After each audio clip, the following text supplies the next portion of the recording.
Media మిత్రులందరికీ కూడా ముందుగా నా హృదయపూర్వకమైనటువంటి నమస్కారాలు.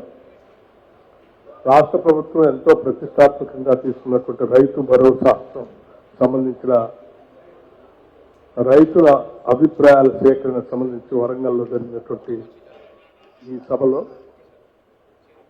రైతులు అనేక మంది వారి వారి ఆలోచనల్ని సభతో పంచుకున్నారు. రకరకాల అభిప్రాయాలు చెప్పారు.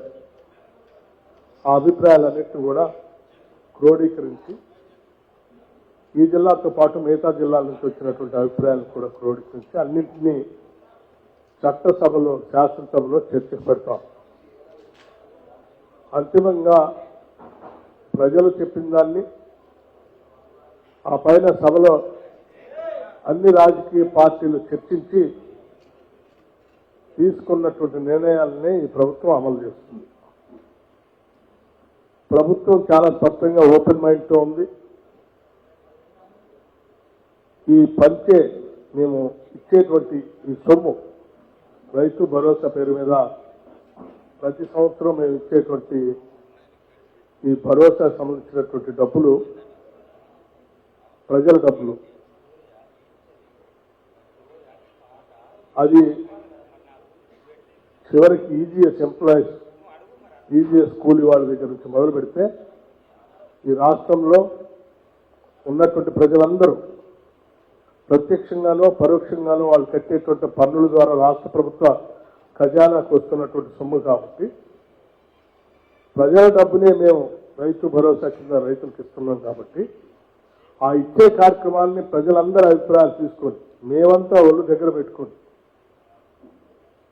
వచ్చేటువంటి ఆదాయాన్ని జాగ్రత్తగా పోగేసి ప్రతి రూపాయిని ఆదా చేసి ఆ పంచే కార్యక్రమాన్ని కూడా ప్రజల అభిప్రాయాలకు అనుగుణంగా పంచాలనేటువంటి ఒక మంచి సంకల్పంతోనే ఈ కార్యక్రమాలు చేపట్టడం జరిగింది. మంత్రిమండలి సమావేశంలో రాష్ట్ర ముఖ్యమంత్రి రేవంత్ రెడ్డి గారు అందరు మంత్రులతో చర్చించిన తర్వాత ఒక ఉపసంఘాన్ని వేసి మంత్రిమండలికి సంబంధించినటువంటి కేబినెట్ సబ్ కమిటీ ద్వారా రాష్ట్ర వ్యాప్తంగా ఉన్నటువంటి అన్ని జిల్లాల పర్యటన చేసే అభిప్రాయాలు తెలుసుకుని వచ్చి సభలో పెట్టి చర్చించి నిర్ణయం చేయాలని ఈ కార్యక్రమాన్ని తీసుకోవడం జరిగింది. ఇందులో మీ అందరూ తెలిసిందే, రాష్ట్ర వ్యాప్తంగా ఉన్నటువంటి వ్యవసాయ అభిమానులు, రైతు సోదరులు అందరూ కూడా ఎదురు చూస్తూ ఉన్నారు. ఏ అభిప్రాయాలు వస్తాయి, ఏం జరుగుతుంది. వాటన్నిటినీ మేము 4 గోడల మధ్యలో చర్చించి నిర్ణయాలు చేయదలుచుకోలేదు. ప్రజల సమక్షంలో వారి అభిప్రాయాలనే అంతిమంగా గవర్నమెంట్ జీవోగా రాబోతుంది.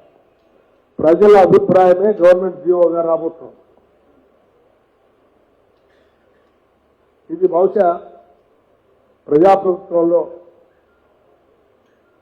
మేము తీసుకునేటువంటి ఒక చారిత్రాత్మకమైనటువంటి నిర్ణయంగా అని కూడా నాకు చెప్పడానికి ఎటువంటి సందేహం లేదు. వరంగల్ సంబంధించినటువంటి రైతాంగ సోదరులు, మీడియా మిత్రులందరూ కూడా చక్కగా సహకరించి దీంట్లో వారి వారి అభిప్రాయాలు చెప్పినందుకు వారందరికీ నా హృదయపూర్వకమైనటువంటి ధన్యవాదాలు. Thank you.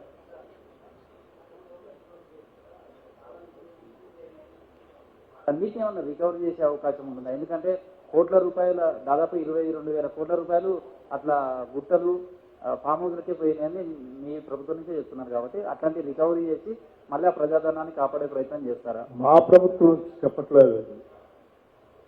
ఆడిట్ శాఖ సంబంధించినటువంటి వాళ్ళు మిగతా నిఘా సంస్థలు చెప్పినటువంటి వాస్తవం.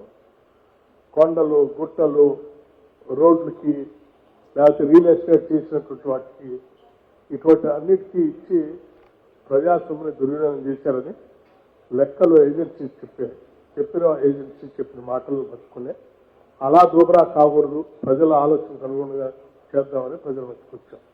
నేను చెప్పాను కదా, అంతిమంగా ప్రజల అభిప్రాయమే గవర్నమెంట్ జీవోగా రాబోతుంది. ఇంతకుముందు ఇచ్చినట్టు ఇన్పుట్ సబ్సిడీ అట్లాంటి వాటిపైన ఏమైనా దృష్టి సారిస్తుంది? అన్ని విషయాలు సబ్సిడీ ఇవ్వటం అనేది మేము ఆల్రెడీ స్టార్ట్ చేసాం కూడా. మేజర్ గా ఏమొచ్చినాయి సార్ అంటే రైతుల నుంచి ఇప్పటి వరకు మీరు 4 మీరందరూ విని సంవత్సరాలు ఉంటారు. మీ అందరి సమక్షంలో జరిగింది. నేను మళ్ళీ ప్రత్యేకంగా చెప్తే అవి నేను బయాస్ గా చెప్పినట్టు ఉంటుంది. అందుకోసం మీడియా మిత్రులు అందరి సమక్షంలోనే ఈ అభిప్రాయ సేకరణ కూడా జరగాలని మీ అందరూ కూర్చుంది సార్ మీకు తెలిసిన విషయాలు. కౌలు రైతులది మీరిచ్చినటువంటి హామీ మీ గతంలో కూడా దానిపైన సందిగ్ధ పరిస్థితులు ఉన్నా అసలు దాన్ని ఒక అందుకోసం కౌలు రైతులకు సంబంధించి కూడా ఏ రకంగా చేస్తే బాగుంటుందని కౌలు రైతుల్ని అడిగాం, రైతులు కూడా అడిగాం. దానికి సంబంధించి రకరకాల భిన్నాభిప్రాయాలు చెప్పారు. అవి కూడా నోట్ చేసుకున్నాం. వాటిని కూడా చర్చ పెట్టి చేస్తాం.